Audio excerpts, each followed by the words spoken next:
আসসালামু আলাইকুম। IL-T20 এর সাকিব আল হাসানের পর এবার রিটায়ার্ড আউট হলো বিগ ব্যাশের রিজওয়ান আহমেদ।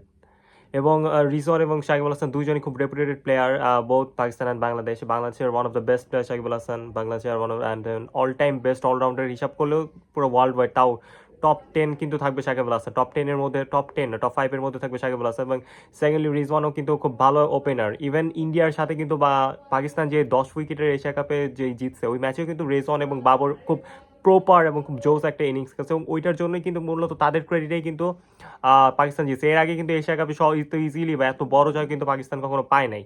তো ওই হিসাব করলে দুইজনই খুব বড় প্লেয়ার, কিন্তু কারেন্টলি তাদের রিসেন্ট ফর্ম খুবই খারাপ। এবং রিজওয়ানকে কালকের ম্যাচে যেটা হয়েছে, 23 বলে তিনি 26 রান করছে, দলের ওভার কিন্তু 18 রান। যদি 18 ওভার কেবল শুরু হবে এবং আপনার রান 23 বলে 24, 16-17 ওভার আপনি খেলছেন, আপনি ঠিকমতো পেটাইতে পারেননি, এটা কিন্তু খুবই দলের জন্য যাচ্ছে তাই অবস্থা। এবং সাকিব আল হাসানকেও কিন্তু কাইন্ড অফ এরকম রান করা হয়েছে। কারণ সাকিব আল হাসান যখন খেলতো তখন 16 ওভার প্রায় শেষ, 17 ওভারে চলবে। তো সাকিব আল হাসান রান করছে 14 ওভারে, 14 বলে 16। এবং ওই টাইমে দেখছে সাকিব আল হাসান ব্যাট নিয়ে কিন্তু খুবই সাফার করতেছে, খুবই নরমালি খুবই ব্যাটিং ছিল, খুবই করতেছে। যদিও তার 2 ম্যাচ পরে কিন্তু সাকিব আল হাসান কামব্যাক করে ফেলছে, বোলিংয়ে outstanding performance, man of the match টানা 2বার হয়েছে, টানা নয় সরি 2বার হয়েছে 3 ম্যাচের মধ্যে, 2 ম্যাচে কিন্তু ম্যান অফ দ্য ম্যাচ হয়েছে। এইভাবে সাকিব আল হাসান কামব্যাক করছে, কিন্তু রিজওয়ানের আসলে কামব্যাকটা ওইভাবে হয়নি এবং কন্টিনিউসলি তিনি বাজে খেলে যাচ্ছেন। তো খেলে যাচ্ছেন অলমোস্ট 6-7টা ম্যাচ খেলছেন, এবং সাকিবের ওটা প্রায় 2 নাম্বার ম্যাচ, হ্যাঁ সেকেন্ড ম্যাচ ছিল।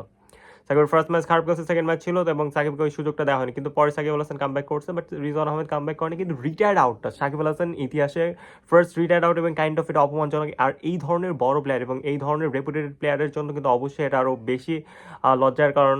অ্যান্ড সেকেন্ডলি রিজওয়ানের কিন্তু সেম গোস ফর রিজওয়ানও যথেষ্ট বড় প্লেয়ার, পাকিস্তানের স্টার ক্রিকেটার, এবং তাকে এইভাবে রিটায়ার্ড আউট হওয়ার জন্য একটু মানব মনে লাগে। যদি it's a part of game, আপনার গেমে দরকার হলে টিমের প্রয়োজনে আপনাকে এটা করতে হবে, কারণ আপনি টিমের সাথে চুক্তিবদ্ধ। এটা আসলে ওই রকমভাবে চিন্তা করলে লজ্জার কিছু না। আপনি পারতেছেন না বা আপনার ব্যাটে বলে ওই দিন কানেক্ট হইতেছেন, আপনাকে উঠাই নেওয়া হয়েছে।